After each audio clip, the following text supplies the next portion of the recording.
Hi everyone, this is Julie Lahring. I've never done a vlog before, so pardon me for not having a backdrop or anything else. I just wanted to introduce myself. My lovely friend Mick Richards suggested I take vlogs just to celebrate whatever is about to happen. I've been in a really rough season, a lot of torment. It's been rough. Um, Even that, like I'm picturing where my eyes are going and I'm automatically thinking, oh, is that telling that my brain's just going a million miles a minute? So, again, my name is Julie. I am from the south suburbs of Chicago. I joined the Navy when I was 17. Prior to that, I was a figure skater and a tomboy, and I love swimming. I don't know. That's about it. Joined the Navy, was stationed in a helicopter squadron, HS-7 in Jacksonville. Deployed twice on the Truman, USS Harry S. Truman, CVN-75 battle group.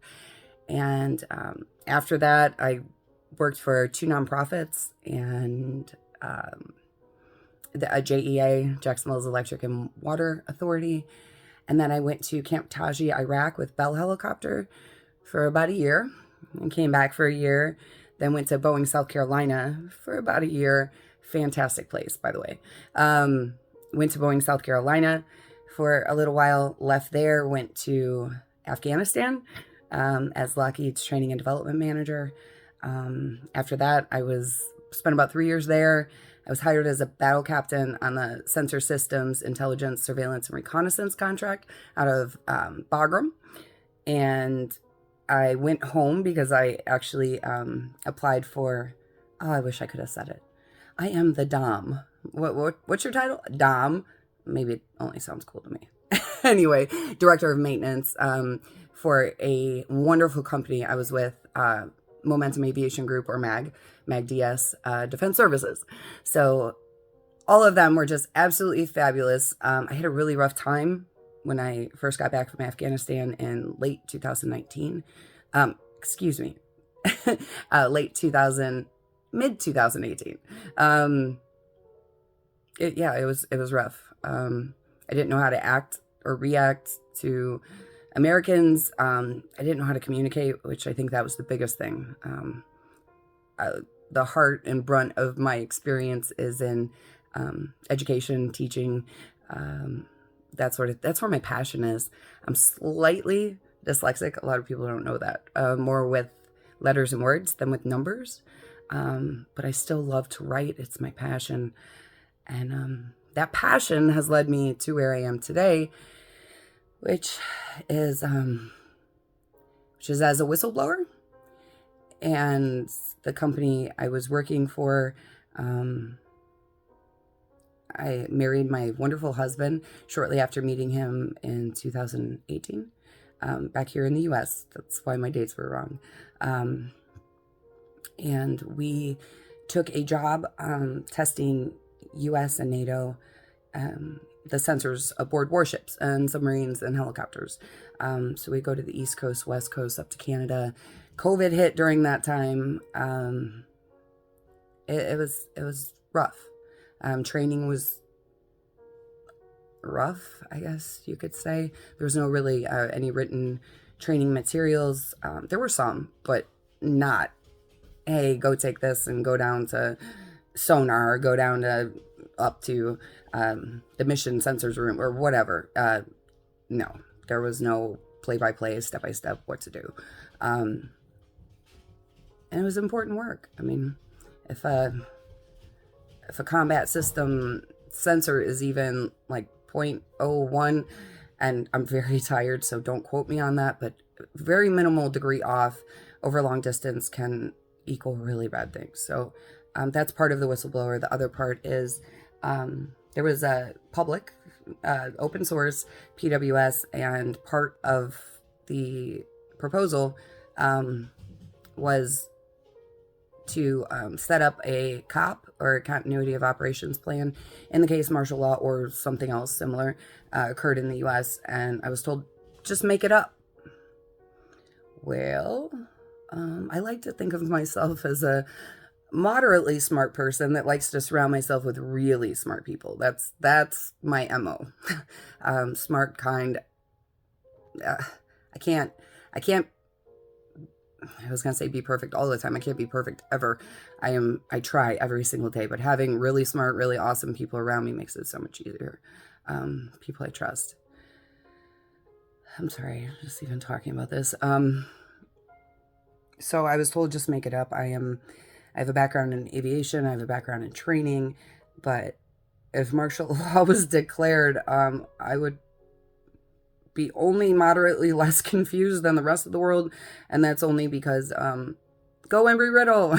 My graduate degree is in human security and resilience, although I'm not very far in it at all. Still have a long ways to go. So today, I was supposed to, well, I'll get into all that later. Today I was supposed to do a lot of things. Hopefully I will make another video tomorrow and say mission accomplished and explain it to you. Today,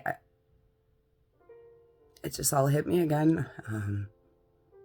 Just all a little overwhelming. It's like a really big, really important secret. It's like, in Hollywood or the movies, you think like if you were ever to know something that no one else knew, what would you do? Would you tell? I mean, well, of course you would tell someone if it impacts the U.S. national security, human law. I mean, of course you would tell someone. But trying to explain this, either I failed at my communication or no one wants to listen, or I'm going crazy and it's not that big of a deal. Although the going crazy part, my mental health has certainly declined. My memory, this anxiety just feels like a weight on my chest. But the really good news is I'm not in bed every single night or day. I am getting out of the house. I no longer feel suicidal. And when I do, it's just a really quick pep talk like, hey, Yeshua, hey, God, I love you more than I love the thought of death, and I want to see you after I die, so I'm not going to do this. Same thing with smoking. I've been a Christian for a long time, but smoking is definitely an unrepented sin that I've had in my life, and same thing.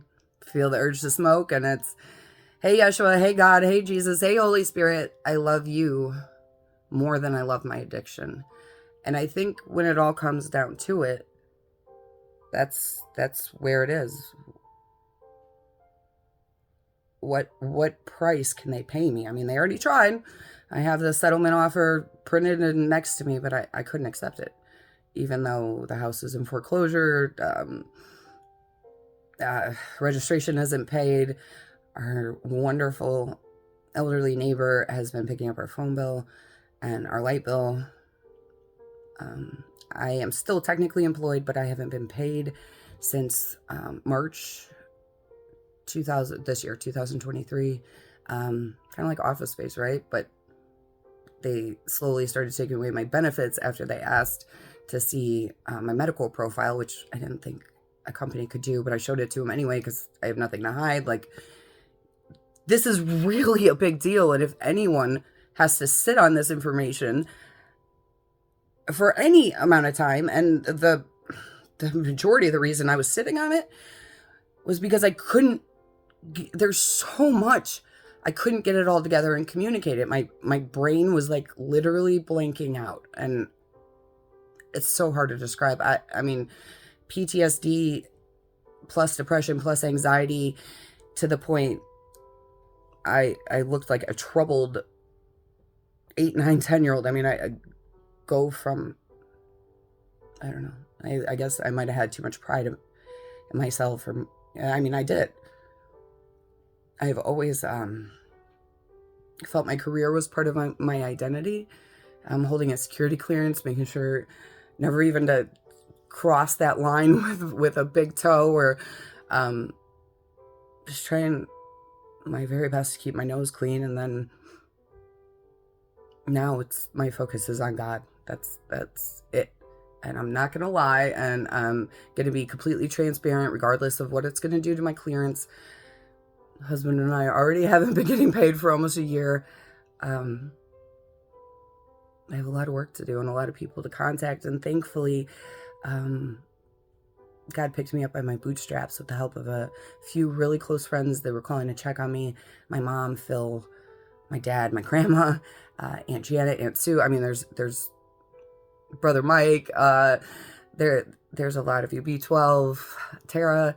I could go on for a while, but living here in the middle of North Central Florida, just moved here.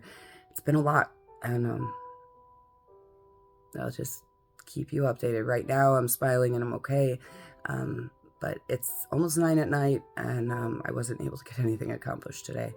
I'd walk a few feet, dogs would jump, I'd get distracted. I would feel bad for feeling bad. I'd feel bad for not being able, I mean, I couldn't even cross the threshold into my office door.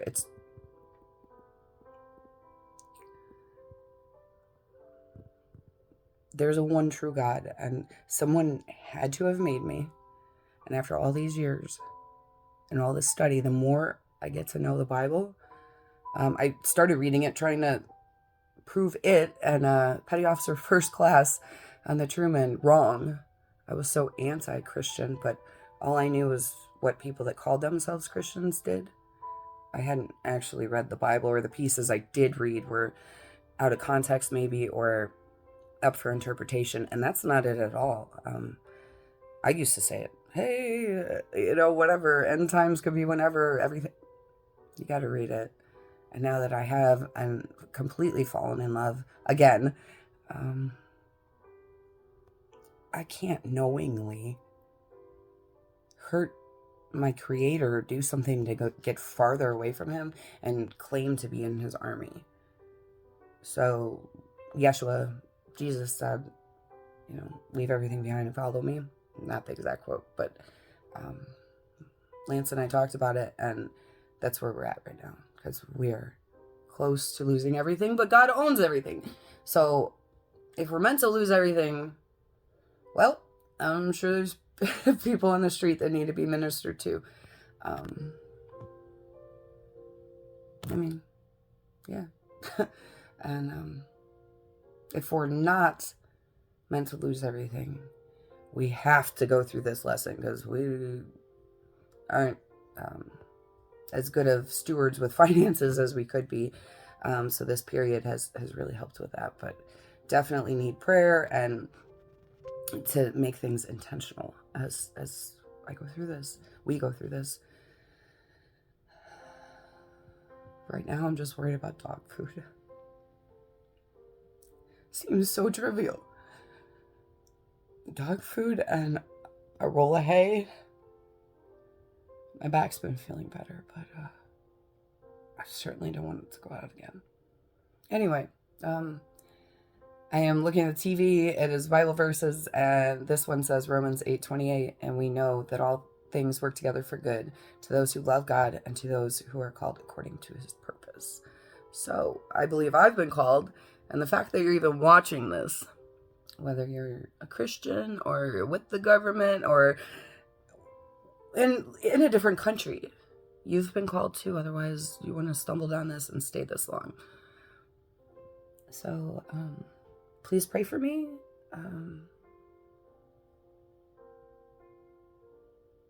It has to be a good outcome, right? It has to. Because right always wins. Always. Sometimes it just takes longer than we want. And as long as I can keep that in the forefront of my mind and keep myself under Yeshua